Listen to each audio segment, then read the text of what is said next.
Very good morning बच्चों आज से हम नेक्स्ट चैप्टर स्टार्ट करेंगे अकाउंटिंग रेशो। तो आपने देखना है कि रेशो क्या होती है, बिल्कुल ध्यान से समझना है कि ये चैप्टर का नाम है तो क्या है। एक तो आपको पता है जो मैंने फर्स्ट चैप्टर कराया था फाइनेंशियल स्टेटमेंट। फाइनेंशियल स्टेटमेंट दो हैं क्या, एक तो बैलेंस शीट और एक statement of profit and loss. ये दो चीज़ें किसी भी बिजनेस की फाइनेंशियल स्टेटमेंट है। तो फर्स्ट चैप्टर में मैंने आपको सिखाया है कि कंपनी की बैलेंस शीट और कंपनी का statement of profit and loss कैसे बनता है, मतलब कंपनी की फाइनेंशियल स्टेटमेंट बनती कैसे है। लेकिन आगे जो इस पूरी बुक में 6 चैप्टर है, फर्स्ट चैप्टर में आपने फाइनेंशियल स्टेटमेंट बनानी सीखी है, मतलब कंपनी की बैलेंस शीट कैसे बनती है, कंपनी का statement of profit and loss कैसे बनता है। लेकिन जो आगे के 5 चैप्टर्स हैं उसके अंदर आपको फाइनेंशियल स्टेटमेंट गिवन होंगी, उसके डाटा लेकर आपने उसकी फाइनेंशियल स्टेटमेंट का एनालिसिस करना है। ठीक है, तो तभी आपकी बुक का नाम है एनालिसिस ऑफ फाइनेंशियल स्टेटमेंट। तो आपने पहले फाइनेंशियल स्टेटमेंट को बनाया, अब आप उसको एनालिसिस कर रहे हो बाय डिफरेंट टेक्निक्स। पहले आपने कंपैरेटिव स्टेटमेंट किया, फिर कॉमन साइज किया, आज एक और टेक्निक सीख रहे हो अकाउंटिंग रेशियो। तो देखना रेशियो का मीनिंग क्या होता है। बच्चे आपको पता है जैसे फाइनेंशियल स्टेटमेंट, आपको पता है हमने दो फाइनेंशियल स्टेटमेंट में हमने बनाना सीखा है। कंपनी की बैलेंस शीट कैसे बनती है, कंपनी की बैलेंस शीट कैसे बनती है, और कंपनी का statement of profit and loss. ठीक है, statement of profit and loss से तो कंपनी का निकलता है प्रॉफिट और लॉस। ये तो कंपनी की प्रॉफिटेबिलिटी बताता है कि कंपनी में प्रॉफिट कैसे हो रहे हैं, और बैलेंस शीट कंपनी की फाइनेंशियल पोजीशन बताती है। कौन सी पोजीशन बताती है? Financial position. ठीक है, ये कंपनी की प्रॉफिटेबिलिटी बताता है और बैलेंस शीट कंपनी की फाइनेंशियल पोजीशन बताती है। तो आप कई बार आ जाए कि name the financial statement of company की फाइनेंशियल स्टेटमेंट के नाम बताओ, तो balance sheet and statement of profit and loss, ये दो चीजें किसी भी बिजनेस की फाइनेंशियल स्टेटमेंट है। अब फाइनेंशियल स्टेटमेंट से रिलेटेड बच्चे ये कहा गया है कि जो आपने फाइनेंशियल स्टेटमेंट बनाते हो, बैलेंस शीट बनाते हो किसी कंपनी की, statement of profit and loss बनाते हो, तो अगर हम फाइनेंशियल स्टेटमेंट से अगर कोई डाटा लेते हैं, कोई भी डाटा लेते हैं, मतलब यहाँ बैलेंस शीट की अगर हम कोई अमाउंट लेते हैं और उससे डिसीजन लेना चाहते हैं, क्या बोल रही हूं मैं कि फाइनेंशियल स्टेटमेंट से रिगार्डिंग ये कहा गया है कि फाइनेंशियल स्टेटमेंट जो किसी कंपनी की गिवन होती हैं उनसे अगर हम कोई डाटा डायरेक्ट लेते हैं और डिसीजन लेना चाहते हैं तो डिसीजन रॉन्ग होता है। देखना कैसे, एग्जांपल से मान लो दो कंपनी है, एक्स लिमिटेड और एक वाई लिमिटेड। दो कंपनी है, एक्स लिमिटेड और वाई लिमिटेड, दो कंपनी है। हमने इनकी फाइनेंशियल स्टेटमेंट से, वो बेशक से बैलेंस शीट से, बेशक से वो statement of profit and loss से, हमने डाटा लिया प्रॉफिट का। ठीक है, तो हमने दोनों कंपनी की फाइनेंशियल स्टेटमेंट से डाटा लिया कि इस कंपनी के प्रॉफिट 1 लाख है, और प्रॉफिट लिया हमने statement of profit and loss से, ये डाटा लिया प्रॉफिट का, और डिसीजन लेना चाहा। ठीक है, तो मैंने आपसे पूछा बताओ कौन सी कंपनी बेटर है, तो बताओ एक्स लिमिटेड कंपनी के प्रॉफिट कितने हो रहे थे? 1 लाख। वाई लिमिटेड कंपनी के प्रॉफिट कितने हो रहे थे? 2 लाख। तो आप कहोगे कि मैम वाई कंपनी बेटर है, देखो इसके प्रॉफिट 2 लाख हो रहे हैं। ठीक है, आपने डिसीजन ले लिया। ठीक है, आपने कहा वाई कंपनी बेटर है। अब बताना जरा सा, बताओ इसने कैपिटल लगाई हुई है 50,000, इस कंपनी ने कैपिटल लगाई हुई है 8 लाख। अब ध्यान से देखो कौन सी कंपनी बेटर है। आपने अभी अभी कहा था कि मैम वाई लिमिटेड कंपनी के प्रॉफिट हो रहे हैं 2 लाख, तो ये कंपनी अच्छी होनी चाहिए। लेकिन अब मुझे बताओ कौन सी कंपनी बेटर है। अब आप कहोगे एक्स लिमिटेड, क्योंकि इसने कितनी कैपिटल लगाई है? 50। इसे कितने प्रॉफिट हो रहे हैं? 1 लाख। इसे 50 कैपिटल लगाने पे 1 लाख प्रॉफिट हो रहा है, मतलब डबल प्रॉफिट हो रहा है। इसे 8 लाख कैपिटल लगाने पे 2 लाख प्रॉफिट हो रहा है। इतनी सारी कैपिटल लगाने पे 2 लाख प्रॉफिट हो रहा है। तो बताओ कौन सी कंपनी बेटर है? X limited. ठीक है, तो अभी मैंने एक लाइन बोली थी कि फाइनेंशियल स्टेटमेंट से अगर हम कोई डाटा लेते हैं और डिसीजन लेना चाहते हैं तो डिसीजन रॉन्ग हो जाता है। तो देखो आपका डिसीजन रॉन्ग हो गया, आपने पहले कहा था फाइल लिमिटेड कंपनी बेटर है, और जब आपने देखा कि इतनी कैपिटल पे इतना प्रॉफिट लगा हुआ है और फिर डिसीजन लेना चाहा तो पता लगा कि आपका डिसीजन रॉन्ग था, एक्स लिमिटेड बेटर है। ठीक है, डिसीजन कब सही हुआ कि जब आपने एक आइटम का दूसरी आइटम से रिलेशनशिप एस्टैब्लिश की, मतलब ये देखा कि इतनी कैपिटल पे इतना प्रॉफिट लगा हुआ है, तब आपका सही डिसीजन हुआ कि एक्स लिमिटेड कंपनी बेटर है। ठीक है, तो यही वो कह रहा है कि फाइनेंशियल स्टेटमेंट से अगर आप कोई एक डायरेक्ट डाटा लेते हो और एक डाटा के बेस पे डिसीजन लेना चाहते हो तो डिसीजन हमेशा रॉन्ग होता है। डिसीजन तब सही होता है कि जब आप एक आइटम का दूसरी आइटम से रिलेशनशिप एस्टैब्लिश करते हो। ठीक है, कैसे? मान लो आपने देखा 50 कैपिटल पे 1 लाख प्रॉफिट लगा हुआ है, तो बताओ प्रॉफिट कितना, प्रॉफिट की जो रिलेशनशिप है वो 2:1 है। 2:1 मतलब अगर हम कैपिटल 1 लगाते हैं तो प्रॉफिट डबल होता है। 2:1 का मतलब क्या है? 50 कैपिटल लगा रहे हैं तो प्रॉफिट 1 लाख हो रहा है, तो इसका मतलब रेशो क्या निकल के आ रही है? 2:1। ठीक है, 2:1 का मतलब है कि एक कैपिटल लगाने पे डबल प्रॉफिट हो रहा है। ठीक है, तो कहने का मतलब है कि अगर आप फाइनेंशियल स्टेटमेंट से अगर कोई डाटा लेते हैं और डायरेक्ट डिसीजन लेना चाहते हैं तो डिसीजन रॉन्ग होता है। डिसीजन तब सही होता है जब आप एक आइटम का दूसरी आइटम से रिलेशनशिप एस्टैब्लिश करते हो। ठीक है, रिलेशनशिप एस्टैब्लिश करते हो और उस रिलेशन को मैथमेटिकल फॉर्म में रिप्रेजेंट करते हो। देखो मैंने कैपिटल की प्रॉफिट से रिलेशनशिप एस्टैब्लिश की और उनके रिलेशन को मैथमेटिकल फॉर्म में निकाला। मैथमेटिकल फॉर्म में निकाला कि इतनी कैपिटल पे इतना प्रॉफिट, 2:1 की रिलेशनशिप एस्टैब्लिश की। देखो इनका भी रिलेशनशिप 8 लाख कैपिटल लगाने पे कितना प्रॉफिट हो रहा है? 2 लाख। तो अगर मैं इनकी रिलेशनशिप निकालूं यहाँ पे तो कितनी आ रही है? 1:4। 1:4 का मतलब अगर 4 कैपिटल लगाओगे तो प्रॉफिट 1 होगा। तो आपको पता लगा कि कौन सी कंपनी बेटर है? X limited. कि 1 कैपिटल लगाने पे 2 प्रॉफिट हो रहा है डबल, और यहाँ है 4 कैपिटल लगाने पे 1 प्रॉफिट हो रहा है, तो कौन सी कंपनी बेटर है? X limited. इसे कम कैपिटल लगाने पे ज्यादा प्रॉफिट हो रहा है। तो यही बात यहाँ पे वो कह रहा है कि फाइनेंशियल स्टेटमेंट से अगर हम कोई डाटा एक लेते हैं और डिसीजन लेना चाहते हैं कि कौन सी कंपनी बेटर है तो डिसीजन रॉन्ग हुआ। डिसीजन तब सही होगा जब आप एक आइटम का दूसरी आइटम से रिलेशनशिप एस्टैब्लिश करोगे और उसके रिलेशन को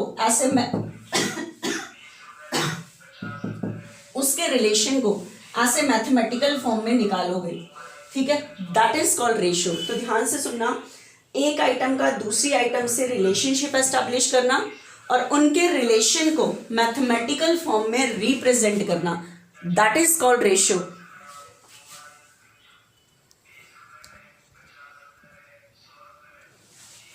ठीक है, तो एक आइटम का दूसरी आइटम से रिलेशनशिप एस्टैब्लिश करना। तो आप देखो मैंने यहाँ पे कैपिटल की रिलेशनशिप किससे एस्टैब्लिश की? प्रॉफिट से। तो एक आइटम का दूसरी आइटम से रिलेशनशिप एस्टैब्लिश करना और उनके रिलेशन को ऐसे मैथमेटिकल फॉर्म में निकालना, दैट इज कॉल्ड रेशियो। ठीक है, तो आज जो मुझे चैप्टर स्टार्ट करना है वो अकाउंटिंग रेशियो। रेशियो के इस चैप्टर में आप 2 आइटम के बीच में रिलेशनशिप एस्टैब्लिश करोगे। ठीक है, तो रेशियो का मीनिंग यही है, establishing the relationship between 2 items. 2 item के बीच में क्या एस्टैब्लिश करना? रिलेशनशिप एस्टैब्लिश करना। ठीक है, क्या मीनिंग बताया मैंने रेशियो का? कि establishing the relationship between 2 item. ठीक है, 2 आइटम के बीच में रिलेशनशिप एस्टैब्लिश करना और उनके रिलेशन को मैथमेटिकल फॉर्म में रिप्रेजेंट करना और उनके रिलेशन को मैथमेटिकल फॉर्म में निकालना, दैट इज कॉल्ड रेशियो। ठीक है, तो इस पूरे चैप्टर में बच्चे आप रेशियो निकालोगे। 2 आइटम गिवन होगी, एक ऊपर रखोगे दूसरी नीचे रखोगे, काट के जो निकलेगी वो रेशियो निकलेगी और हर एक रेशियो कुछ ना कुछ डिसीजन लेने के लिए निकाली जाती है। तो आपको फाइनेंशियल स्टेटमेंट दी होगी, फाइनेंशियल स्टेटमेंट के डाटा यूज करोगे, एक आइटम ऊपर रखोगे दूसरी आइटम नीचे रखोगे। ठीक है, तो उनको काट के जो रेशियो आएगी आप उन दोनों के बीच में रिलेशनशिप एस्टैब्लिश करोगे। और इस चैप्टर में आप जितनी भी रेशियो सीखोगे, हर एक रेशियो कुछ ना कुछ कंपनी के डिसीजन लेने के लिए निकाली जा रही होगी। कोई ना कोई, हर एक रेशियो कंपनी का कोई ना कोई डिसीजन लेने के लिए निकाली जाती है। ठीक है, तो यहाँ पे अभी तो मैंने सिर्फ आपको रेशो का मीनिंग बताया, ठीक है। तो ध्यान रखना रेशो के इसमें आप दो आइटम के बीच में क्या एस्टैब्लिश करोगे, रिलेशनशिप।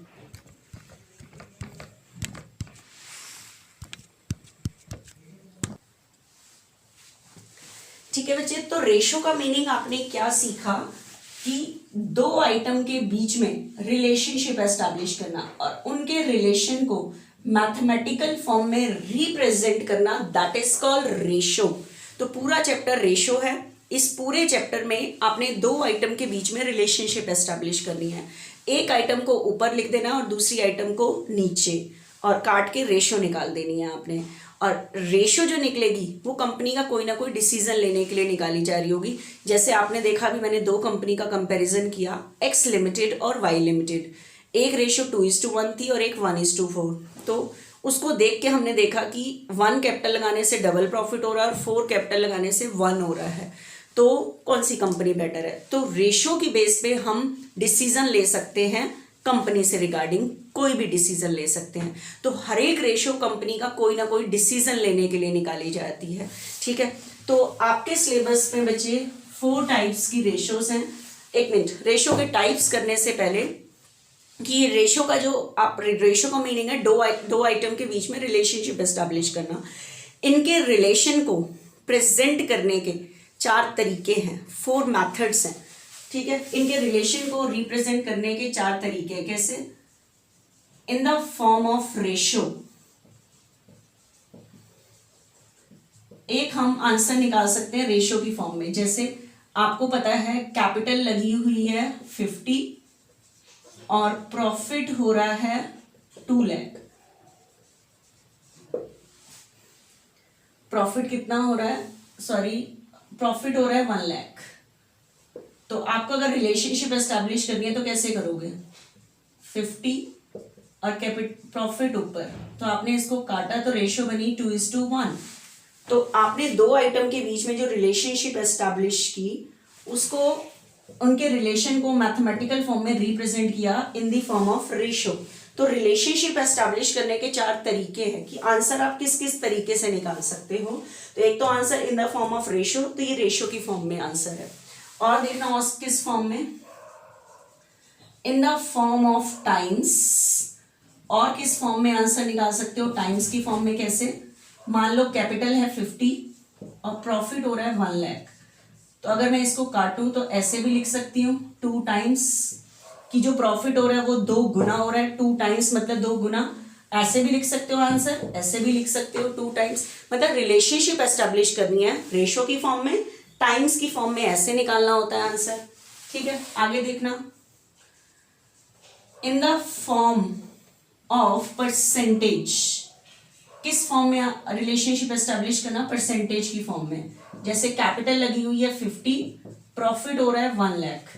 तो आपको पता है अगर आंसर परसेंटेज की फॉर्म में चाहिए होता है, मुझे अपने फॉर्मूले में 100 लगाना पड़ता है। जैसे आप अपने मार्क्स की परसेंटेज निकालते हो 450 अपॉन में 500 इंटू 100, तभी आंसर परसेंटेज की फॉर्म में आता है। तो अगर इसको काटोगे तो ये आएगा 200%। मतलब कैपिटल के कंपैरिजन में जो प्रॉफिट हो रहा है वो 200% हो रहा है। देखो आप कैसे भी कह लो, दुगना। 2:1 का मतलब क्या है कि कैपिटल 1 है तो प्रॉफिट डबल है। 2 टाइम्स का मतलब ही दुगना, 200% का मतलब ही क्या है, दुगना ही तो हुआ, ठीक है। तो in the form of fractions. और किस फॉर्म में, in the form of fraction. Fraction की फॉर्म में। आपको अगर फ्रैक्शन की फॉर्म कैसे होती है, जैसे कैपिटल है 50, प्रॉफिट हो रहा है 1 लाख। तो अगर मैं इसको काटूंगी 2:1, ये फ्रैक्शन की फॉर्म है। लेकिन अगर मैं इसको 2:1 कर दूंगी, ये रेशो की फॉर्म है। लेकिन अगर मैं ऐसे ही छोड़ देती हूँ तो ये फ्रैक्शन की फॉर्म है, ठीक है। तो मतलब दो आइटम के बीच में रिलेशनशिप एस्टैब्लिश करने का जो मैथमेटिकल तरीका है वो 4 तरीके से है। In the form of ratio, in the form of times, in the form of percentage, in the form of fraction, ठीक है। तो अब ध्यान रखना, रेशो कोई ना कोई डिसीजन लेने के लिए निकाली जा रही है। आपको पता है मैं रेशो का ना मीनिंग बताऊंगी। उसके मीनिंग में मैं 2 आइटम बोलूंगी, एक आइटम को ऊपर रखना, दूसरी आइटम को नीचे रखना। और उनके बीच में रिलेशनशिप एस्टैब्लिश करके रेशो निकाल लेना। क्योंकि मैंने आपको रेशो का मीनिंग बताया है कि एक आइटम का दूसरे आइटम से रिलेशनशिप एस्टैब्लिश करना और उनके रिलेशन को मैथमेटिकल फॉर्म में रिप्रेजेंट करना। जैसे 2:1 मैंने लिखा तो उनके रिलेशन को मैंने मैथमेटिकल फॉर्म में रिप्रेजेंट किया। ठीक है, तो देखना आपके सिलेबस में बच्चे 4 टाइप्स की रेशियो हैं। First ratio is liquidity ratio,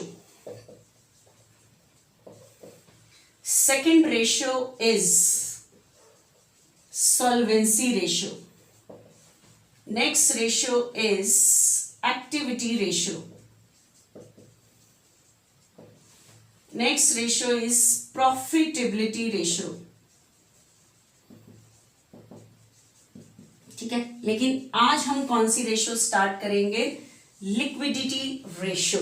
ठीक है, 4 रेशियोज आपके सिलेबस में हैं, तो लेकिन आज हम स्टार्ट करने वाले हैं लिक्विडिटी रेशियो। ठीक है, ध्यान से सुनना, लिक्विडिटी रेशियो क्या होती है। लिक्विडिटी रेशियो से पहले मैं आपको लिक्विडिटी का मीनिंग बताती हूं। ठीक है, लिक्विडिटी रेशियो से पहले लिक्विडिटी का मीनिंग, क्योंकि रेशियो तो कुछ ना कुछ डिसीजन लेने के लिए निकाली जा रही है। ठीक है, तो ध्यान से सुनना लिक्विडिटी का मीनिंग। बच्चे आपको पता है कि बिजनेस में 2 टाइप्स की असेट्स होती हैं, 2 टाइप्स की लाइबिलिटीज होती हैं और 2 टाइप्स की असेट्स होती है, current liabilities and non current liabilities. 2 types की असेट्स होती हैं और 2 टाइप्स की ही लाइबिलिटीज होती हैं। लाइबिलिटीज 2 टाइप्स की होती हैं, वो कौन कौन सी होती हैं? करंट लाइबिलिटीज और नॉन करंट लाइबिलिटीज। आपको ये मैंने फर्स्ट चैप्टर में सिखाया हुआ है। Current liabilities which is to be paid with in 1 year, जिन लाइबिलिटीज की पेमेंट 1 साल के अंदर होनी है वो करंट लाइबिलिटीज हैं। Non current liabilities which is to be paid after 1 year, जिन लाइबिलिटीज की पेमेंट 1 साल के बाद होनी है वो नॉन करंट लाइबिलिटीज हैं। उसी तरह से आपको असेट भी पता है 2 टाइप्स की होती हैं, current assets, non current assets. ठीक है, non current asset, current assets which is to be converted into cash with in 1 year, मतलब जो 1 साल के अंदर कैश में कन्वर्ट होती रहती हैं वो करंट असेट, वो बताई हुई हैं कौन कौन सी होती हैं।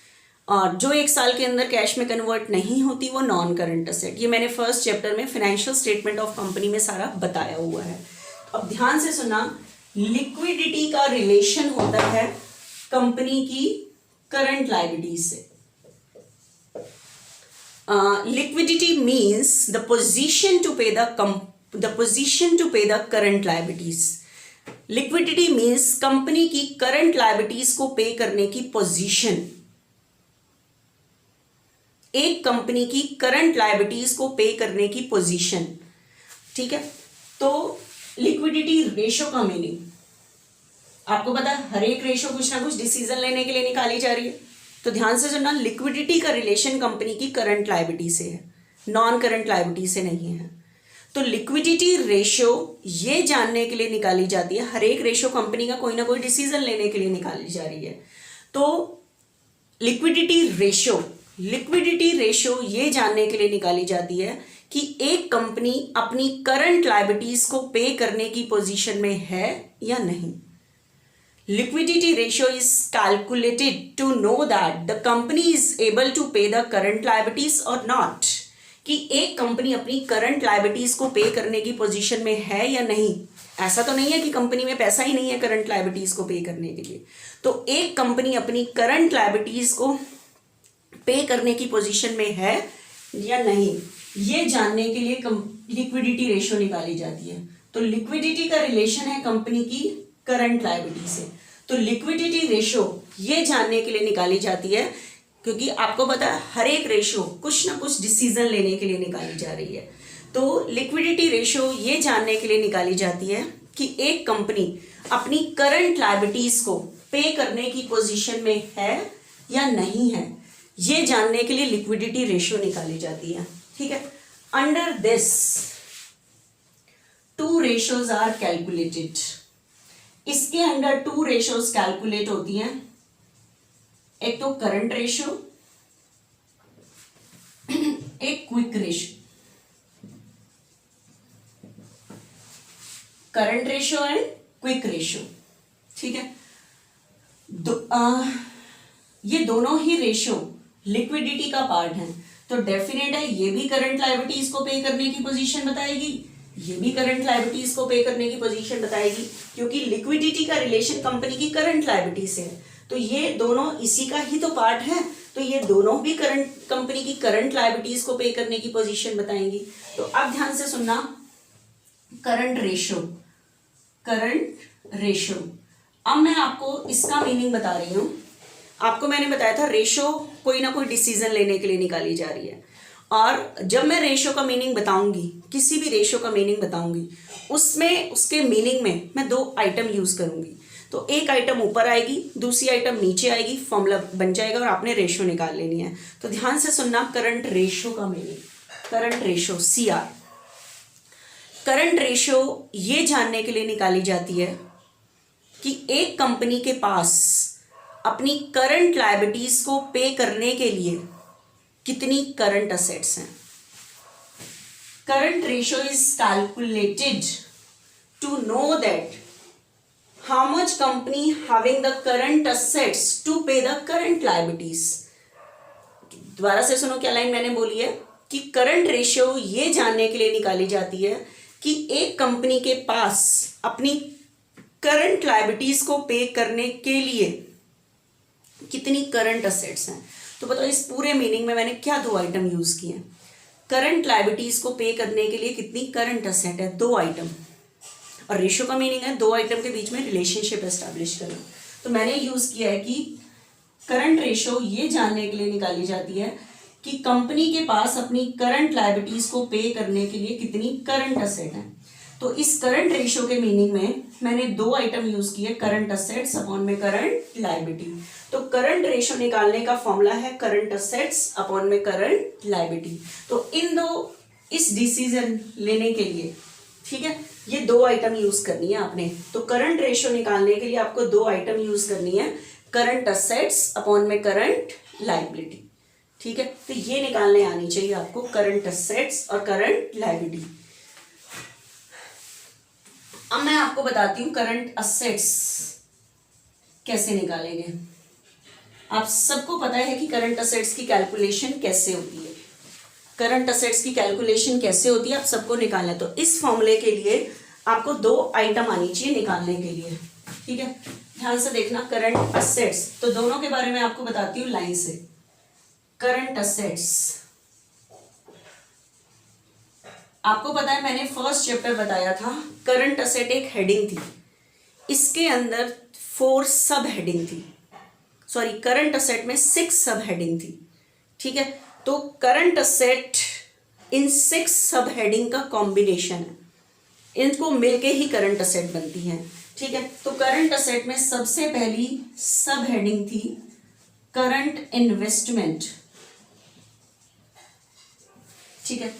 आपको पता है करंट इन्वेस्टमेंट जो सब हेडिंग थी, इसके अंदर क्या क्या आता है। एक तो आता है short term investment. Short term investment मतलब एनी ऐसी इन्वेस्टमेंट जो एक साल के अंदर आप बेचो तो कैश में कन्वर्ट हो जाएगी। अगर खाली इन्वेस्टमेंट दिया हुआ है, ट्रेड इन्वेस्टमेंट दिया हुआ है, तो वो लॉन्ग टर्म ही है। अगर इन्वेस्टमेंट शॉर्ट टर्म होगी तो क्लियर क्वेश्चन में दिया होगा। एक होता है बच्चे मार्केटेबल सिक्योरिटी। मार्केटेबल सिक्योरिटी भी शॉर्ट टर्म इन्वेस्टमेंट को कहते हैं। आपको पता है अगर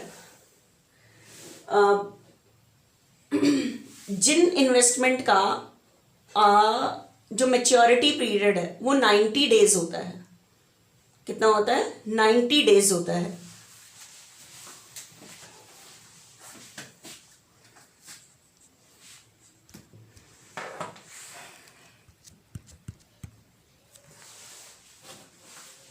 सुनना बच्चे ध्यान से, आपको पता है इन्वेस्टमेंट के आगे कुछ नहीं लिखा हुआ तो आपको लॉन्ग टर्म इन्वेस्टमेंट ही मानना है, और उसके बाद इन्वेस्टमेंट के आगे शॉर्ट टर्म दिया हो तो यहाँ पे आएगा।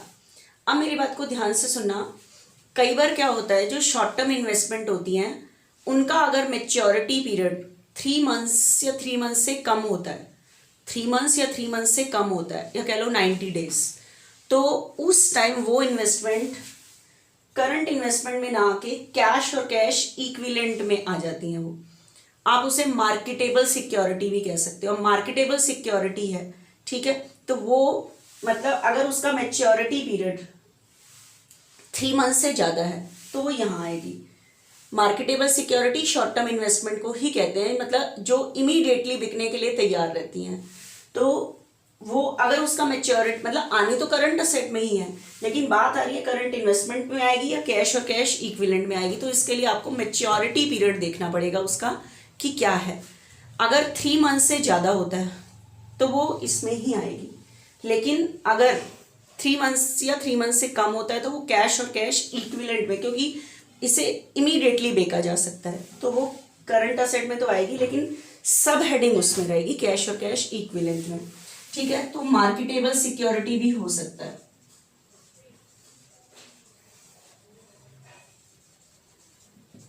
शॉर्ट टर्म इन्वेस्टमेंट को ही कहते हैं। उसके बाद बचे करंट इन्वेस्टमेंट हो, ये एक हेडिंग सब हेडिंग का नाम है, शॉर्ट टर्म इन्वेस्टमेंट के नाम से, या marketable security short term investment को ही कहते हैं। उसके बाद बची दूसरी चीज आती है इन्वेंट्रीज। आपको पता है इन्वेंट्रीज में आता है हर टाइप का स्टॉक, बेशक से वो स्टॉक ऑफ रॉ मटेरियल हो, कच्चे माल का स्टॉक हो, स्टॉक ऑफ सेमी फिनिश हो, सेमी फिनिश को वर्क इन प्रोग्रेस भी कहते हैं, या स्टॉक ऑफ फिनिश गुड्स हो, या गुड्स इन ट्रांजिट हो।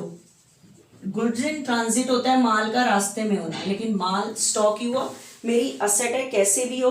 आपको पता है करंट असेट हेडिंग और सब हेडिंग इन्वेंट्री में आता है, इस नाम से दे दे या इसमें से किसी नाम से देगी, ये सारा कुछ करंट असेट में लेके चलना है आपको।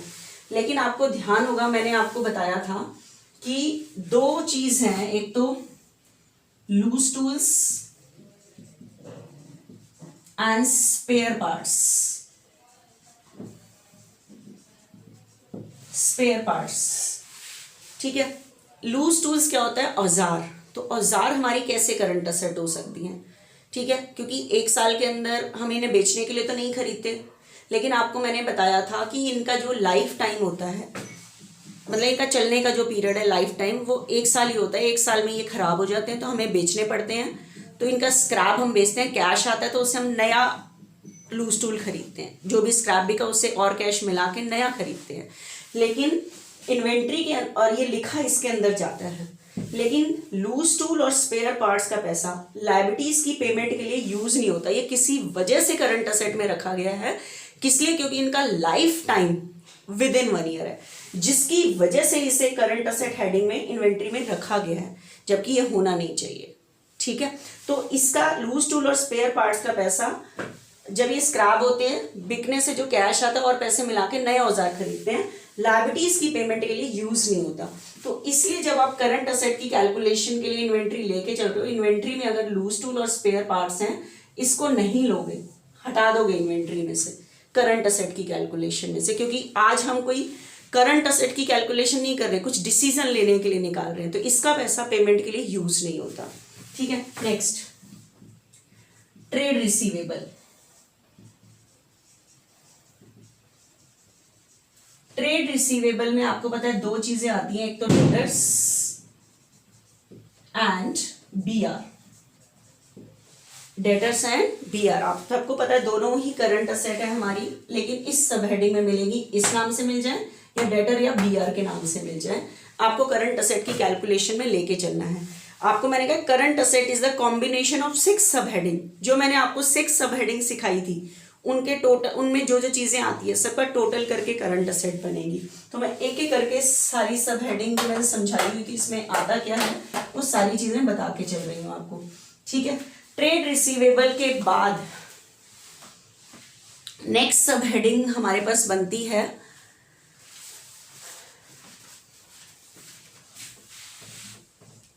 यहां जाओ, नेक्स्ट सब हेडिंग, पहली करंट इन्वेस्टमेंट, दूसरी inventory, next trade receivable, next कौन सी है आती है हमारे पास?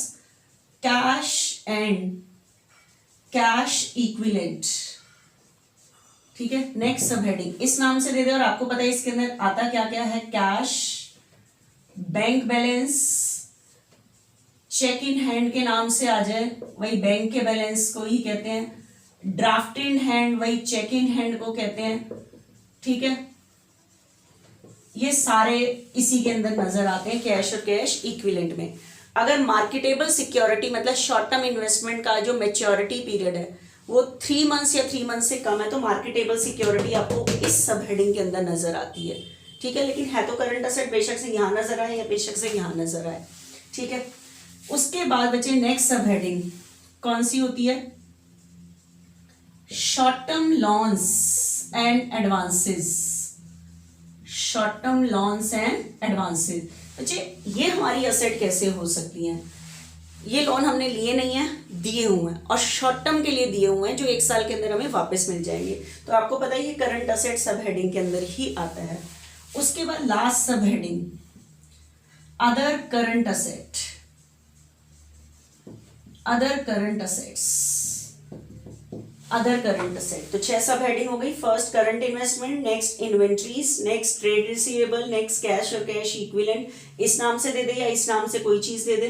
Next short term loans and advance and other current asset. Other current asset में आप सबको पता है prepaid expenses, expenses paid in advance, जो ऐसे खर्चे जो हमने एडवांस पे किए हैं चाहे तो हमें वापस मिल सकते हैं। तो करंट असेट हेडिंग और सब हेडिंग अदर करंट असेट में मिलेंगे। Plus accrued income, accrued income earn but not receive, जो कमा ली है लेकिन अभी तक रिसीव नहीं हुई तो रिसीव हो जानी है। तो रिसीव हो जानी है तो मेरी क्या होगी? Current asset. तो आपको ये करंट असेट में मिली हुई नजर आएंगी। प्लस आपको एक और चीज मैं आपको बता दूं, आपको पता है जैसे शेयर इशू एक्सपेंसेस है, कोई भी एक्सपेंसेस है जैसे शेयर इशू एक्सपेंसेस, इसकी एंट्री होती है share issue expenses account debit to bank. आपको पता है ये जो खर्चे हैं इनका डेबिट बैलेंस होता है। खर्चे राइट ऑफ कहाँ से होते हैं? Statement of profit and loss से। शेयर इशू एक्सपेंसेस डेबिट है, डिक्रीज पे क्रेडिट। और कहाँ से राइट ऑफ होता है? Statement of profit and loss से। ठीक है, देखो डेबिट था, डिक्रीज पे क्रेडिट। जब मैंने इसे राइट ऑफ किया तो ये ट्रांसफर हुआ स्टेटमेंट ऑफ प्रॉफिट एंड, तो इसमें इसे राइट ऑफ की एंट्री कहती हूँ। ठीक है, लेकिन अगर बाई चांस ये राइट ऑफ नहीं हुआ तो खर्चे का बैलेंस बचेगा डेबिट बैलेंस, और ये बैलेंस बैलेंस शीट की डेबिट साइड में नजर आएगा क्योंकि खर्चों का डेबिट बैलेंस होता है। और किस नाम से नजर आएगा? अनअमोटाइज। अनअमोटाइज मतलब जो अभी तक राइट ऑफ नहीं हुए खर्चे। लेकिन अब कहाँ आएगा? असेट साइड में तो 2 ही हेडिंग होती है, नॉन करंट असेट और करंट असेट। तो अब कौन सी सब हेडिंग में नजर आएगा? तो आपको देखना होता है ये खर्चा आप कब राइट ऑफ करोगे। अगर आपने ये खर्चा with in 1 year right of करना होता है तो ये करंट असेट हेडिंग में, सब हेडिंग अदर करंट में पड़ा रहता है। अगर आपको ये 1 साल के बाद राइट ऑफ करना होता है तो नॉन करंट असेट हेडिंग की सब हेडिंग अदर नॉन करंट में पड़ा रहता है। ठीक है, लेकिन अगर आपको इस अदर करंट में नजर आ रहे हैं share issue expenses, share issue expenses, लेकिन आप मुझे बताओ क्या खर्चे कैश में कन्वर्ट होंगे? जैसे बाकी असेट है सारी हमारी कैश में कन्वर्ट होंगी, तो ये कोई कन्वर्ट थोड़ी होगा। ये जो डेबिट साइड में राइट ऑफ होने के लिए खर्चे पड़े होते हैं इन्हें हम कहते हैं फिक्सटिशियस असेट्स। फिक्सटिशियस मतलब आर्टिफिशियल असेट जो राइट ऑफ होने के लिए पड़ी हुई है। तो ध्यान रखना, आज आप करंट रेशो किसी ना किसी डिसीजन लेने के लिए निकाले जा रहे हो, तो जब आप करंट असेट की कैलकुलेशन करोगे तो मैंने करंट असेट की सारी सब हेडिंग आपको बताई हैं, लेकिन इन्वेंट्री करते टाइम आपको ध्यान रखना है लूज टूल और स्पेयर पार्ट्स नहीं लेके चलना, क्योंकि इनका पैसा करंट लायबिलिटी की पेमेंट के लिए यूज नहीं होता। प्लस अदर करंट में जो खर्चे पड़े हुए हैं, मतलब राइट ऑफ होने के लिए जो खर्चे पड़े हुए हैं, वो कोई कैश में थोड़ी कन्वर्ट होंगे, वो असेट थोड़ी हैं। एक्चुअली असेट का भी डेबिट बैलेंस होता है, खर्चों का भी डेबिट बैलेंस होता है, तो इसलिए वो बैलेंस शीट में नजर आ रहे हैं। खर्चे तभी बैलेंस शीट में नजर आते हैं जब राइट ऑफ नहीं हुए। तो वो अदर करंट में अगर कोई आपको ऐसा खर्चा नजर आ रहा है जो राइट ऑफ होने के लिए पड़ा हुआ है, ठीक है, तो आपको उसको नहीं लेना, लेके चलना, क्योंकि हमने डिसीजन लेना है कि करंट लायबिलिटीज की पेमेंट करने के लिए कितनी करंट असेट है। करंट असेट से कैश आएगा, लायबिलिटी की पेमेंट के लिए यूज होगा, तो इससे कोई कैश थोड़ी आना है शेयर इशू एक्सपेंसेस से। तो अदर करंट असेट में जो राइट ऑफ होने के लिए खर्चे पड़े होते हैं, वो इस रेशो की कैलकुलेशन करते टाइम जब आप करंट असेट लेके चल रहे हो उनको नहीं लेके चलना। तो करंट असेट, इस फॉर्मूले के लिए 2 चीजें चाहिए आपको, करंट असेट्स अपॉन में करंट लायबिलिटी। तो मैंने आपको पूरा किसके बारे में डिस्क्राइब कर दिया? करंट असेट्स के बारे में डिस्क्राइब कर दिया। तो करंट असेट्स 6 सब हेडिंग का कॉम्बिनेशन है। पहली हेडिंग करंट इन्वेस्टमेंट, पहली सब हेडिंग करंट इन्वेस्टमेंट, दूसरी inventory, next trade receivable, next cash और cash equivalent, short term loans and advances, other current assets. ठीक है, तो ये हो गया बच्चे करंट असेट्स के बारे में। अब मैं आपको बताती हूं करंट लायबिलिटीज के बारे में। करंट लायबिलिटीज की कैलकुलेशन कैसे करोगे? आपको पता है current liabilities is the combination of 4 सब हेडिंग, 4 सब हेडिंग मिलके करंट लायबिलिटी बनाती है। ठीक है, तो आपको पता है सबसे पहली सब हेडिंग इसमें कौन सी आती है? Short term borrowings. कौन सी आती है? Short term borrowings. मतलब इसके अंदर आता क्या क्या है? शॉर्ट टर्म लोन, ऐसे लोन जो कंपनी ने 1 साल के लिए लिया, विद इन 1 ईयर वापस करने पड़ेंगे। लोन के आगे अगर शॉर्ट टर्म लिखा हो तो ही शॉर्ट टर्म मानना है, इसके अलावा सारे लोन लॉन्ग टर्म होते हैं। ठीक है, लोन के आगे शॉर्ट टर्म होगा तभी शॉर्ट टर्म मानना है, अदरवाइज वो लॉन्ग टर्म होता है। तो या उसके बाद आपको पता है शॉर्ट टर्म लोन को कैश क्रेडिट भी कहते हो। प्लस बैंक ओवरड्राफ्ट, जो आपने बैंक से एक्स्ट्रा पैसे निकाले हैं वो भी करंट लायबिलिटी और कौन सी सब हेडिंग में पड़ा रहता है? Short term borrowing. इस नाम से दे दे या इनमें से इसके अंदर की कोई आइटम दे दे, करंट लायबिलिटी लेके चलना है। उसके बाद आपको पता है दूसरी सब heading trade payables. Trade payables में 2 चीजें आती हैं, एक तो क्रेडिटर्स एंड बीपी। इस दोनों नाम से दे दे या इस नाम से दे दे, trade payable is the combination of these. तो ये दोनों लेके चलना है आपको। ठीक है, इस नाम से दे दे, ये इन दोनों का कॉम्बिनेशन होता है। ठीक है, इसके अंदर आते हैं ये, तो ये है करंट लायबिलिटीज। उसके बाद other current liabilities and short term provision.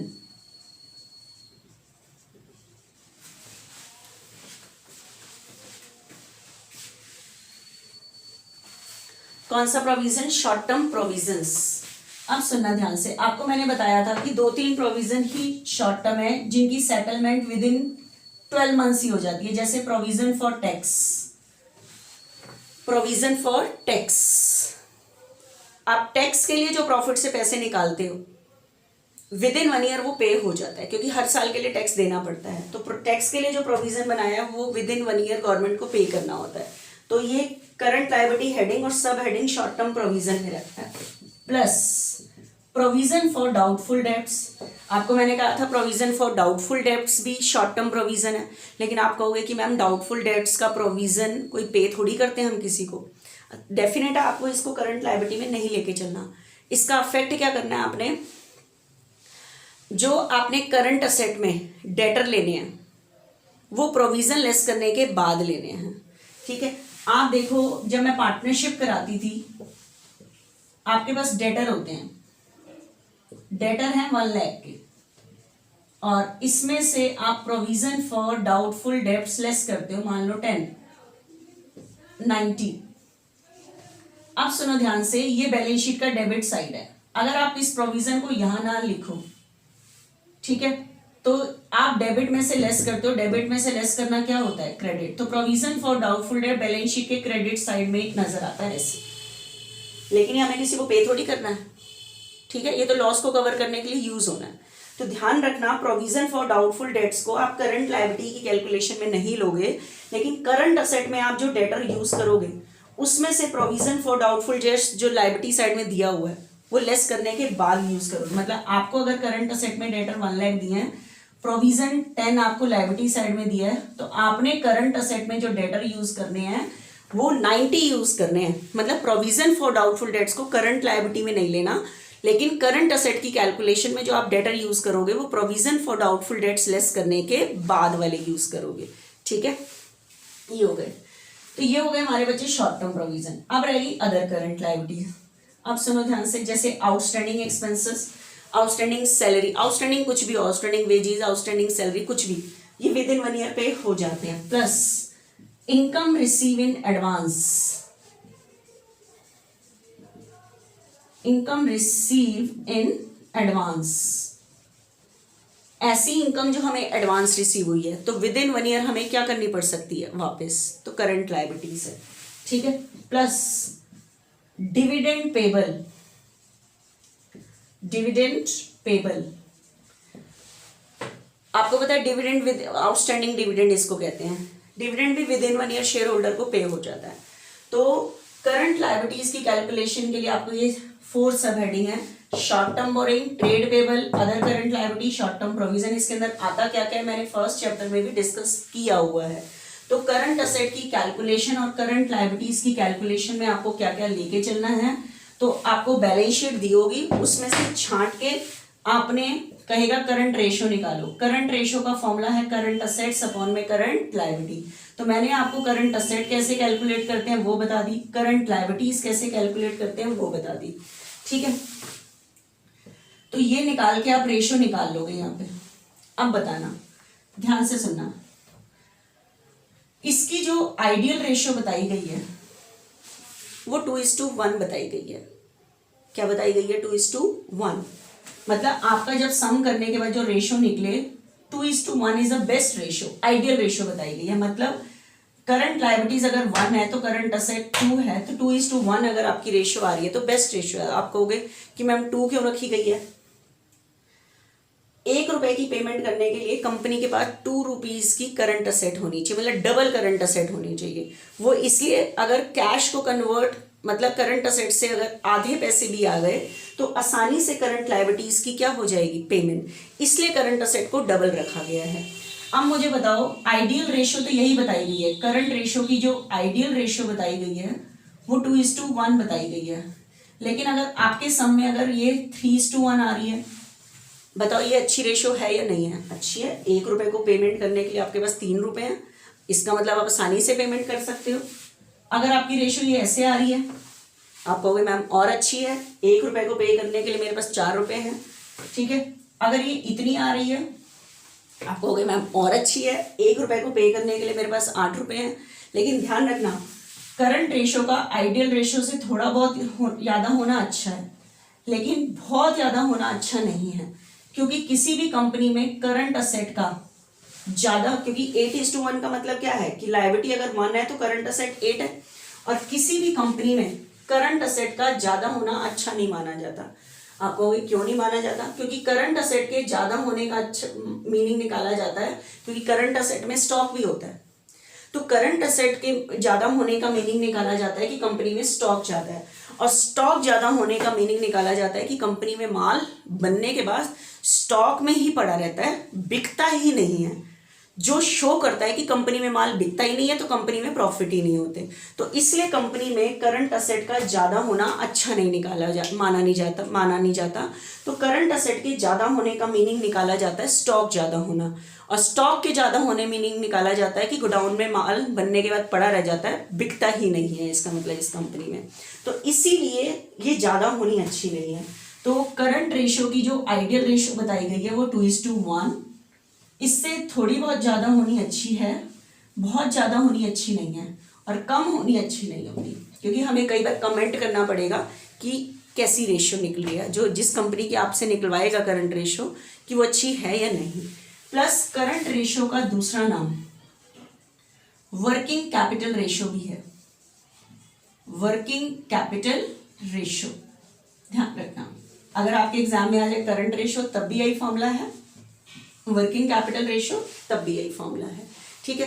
तो मैंने इस लेक्चर में आपसे डिस्कस किया what is the current ratio, कि करंट रेशो क्या होती है। तो करंट रेशो ध्यान रखना ये जानने के लिए निकाली जा रही है कि कंपनी के पास करंट लायबिलिटीज को पे करने के लिए कितनी करंट असेट है। तो 2 आइटम के बीच में रिलेशनशिप एस्टैब्लिश हुई है, करंट असेट्स अपॉन में करंट लायबिलिटी, ठीक है।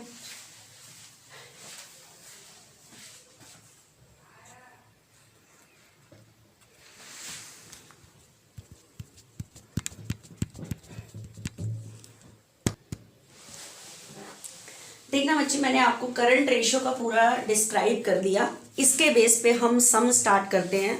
न्यू बुक आगे खोल के बैठना, 5.9 पेज पे फर्स्ट सम है, चैप्टर इज अकाउंटिंग रेशो, ठीक है।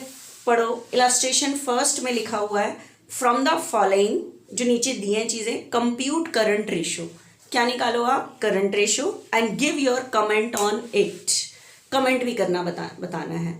अगर हमारी आइडियल रेशो से अच्छी है थोड़ी बहुत तो कहेंगे सिचुएशन सेटिस्फैक्ट्री है, अगर आइडियल रेशो से कम है तो हम कहेंगे situation are not satisfactory.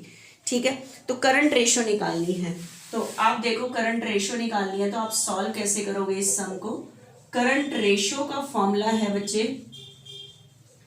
Current assets upon में करंट लायबिलिटी। ठीक है, तो इस फॉर्मूले के लिए मेरे को दो चीजें आनी चाहिए, एक तो करंट असेट्स में क्या क्या आएगा और करंट लायबिलिटी में क्या क्या आएगा। अब मैं आइटम पढ़ती जाती हूं, देखते जाना क्या क्या आएगा। फर्स्ट दिया हुआ है आपको नॉन करंट इन्वेस्टमेंट, तो नॉन करंट इन्वेस्टमेंट तो नॉन करंट असेट का पार्ट है, नहीं लेना। उसके बाद है करंट इन्वेस्टमेंट। ठीक है, करंट असेट इन्वेस्टमेंट लेके चलना है। एक तो बच्चे आपको लिखना है करंट इन्वेस्टमेंट, उसके बाद यहाँ नीचे 40,000 जैसे बुक में हुआ पड़ा है वैसे अटेम्प्ट करना है, लिखना है करंट इन्वेस्टमेंट। ठीक है, उसके बाद नेक्स्ट चीज इन्वेंट्री, इन्वेंट्री भी करंट असेट का पार्ट है। देखो टोटल 280 दी है, लेकिन उसने ब्रैकेट में लिखा हुआ है इंक्लूडिंग लूज टूल, इसके अंदर लूज टूल है, और मैंने अभी अभी बताया था कि लूज टूल का पैसा पेमेंट के लिए यूज नहीं होता, तो आपको जो इन्वेंट्री लेनी है वो विदाउट लूज टूल लेनी है। 280 में से 50 लेस कर दोगे तो आपको इन्वेंट्री यूज करनी है 230, लिखना इन्वेंट्री विदाउट लूज टूल। उसके बाद है बच्चे ट्रेड रिसीवेबल, ट्रेड रिसीवेबल में डेटर और बीआर है। ठीक है, तो आप ट्रेड रिसीवेबल में डेटर और बीआर दोनों ले लो, डेटर है 160, बीआर है 20, डेटर और बीआर के नाम लिख के फिर लेना है आपने। ठीक है, उसके बाद है trade payables, trade payables current liabilities का पार्ट है। ठीक है, तो करंट लायबिलिटीज में लेके चलो creditors 120, BP 10। Next long term borrowings, आपको पता है long term borrowing non current liabilities का पार्ट है तो मैं नहीं लेनी है। Short term borrowings 50,000, short term borrowing मेरी करंट लायबिलिटीज का पार्ट है, ले लिया। उसके बाद है बच्चे short term provision, short term provision current liability की सब हेडिंग है, प्रोविजन फॉर टैक्स है, ले लो करंट लायबिलिटी में ही आता है। नेक्स्ट कैश और बैंक बैलेंस मेरी करंट असेट होता है, तो मैंने इस पूरे सम में से डाटा में से फाइनेंशियल स्टेटमेंट के डाटा में से करंट असेट छांट ली, करंट लायबिलिटीज छांट ली। ठीक है, तो मेरा ये टोटल आ गया बच्चे 480, और करंट लायबिलिटीज का टोटल करोगे ये आपके पास आ रहा है 2 लाख, 2 लाख ये। लेकिन अब लिखनी है ये कौन कौन सी अमाउंट लिया आपने, जैसे बुक में लिखा हुआ है। करंट रेशो का फॉर्मूला है करंट असेट्स अपॉन में करंट लायबिलिटी, तो 480 अपॉन में 2 लाख, तो इसको काटोगे बच्चे, आपको समझ आया, इसको शॉर्ट करके काटना है आपने, ये आ रहा है। तो ये रेशियो निकल के आई 2.4:1, नीचे तो 1 ही आया, इसको काटा तो पॉइंट तक, 1-2 पॉइंट तक निकालो तो 2.4:1। अगर वो आपको कहता कि करंट रेशो निकालो तो करंट रेशो आ रही है 2.4:1, इसका मतलब 1 रुपए की करंट लायबिलिटीज को पेमेंट करने के लिए कंपनी के पास 2.4, 2 गुना से ज्यादा की करंट असेट है। तो आपको मैंने बताया था, अब उसने कमेंट करने को भी बोला है, तो कमेंट 3 लाइनों में करना है, ध्यान से सुनना। कैसे आप बताओगे कि कैसे बोलोगे कि ideal ratio of current ratio is 2:1, कि करंट रेशो की जो आइडियल रेशो है वो 2:1 है, and current ratio of this company is 2.4:1, और इस कंपनी की करंट रेशो निकली है 2.4:1, which is greater than the ideal ratio, जो आइडियल रेशो से क्या है ज्यादा, विच शोज सेटिस्फैक्ट्री सिचुएशन, जो क्या शो करती है कंपनी की सेटिस्फैक्ट्री सिचुएशन शो करती है। ठीक है, तो इस तरह से आपको कमेंट करना होता है, अगर पूछे तो करना है, अदरवाइज नहीं करना। तो इस तरह से करंट रेशो की एक्सप्लेनेशन है। क्विक रेशो के बारे में मैं आपको नेक्स्ट लेक्चर से बताती हूँ। ठीक है।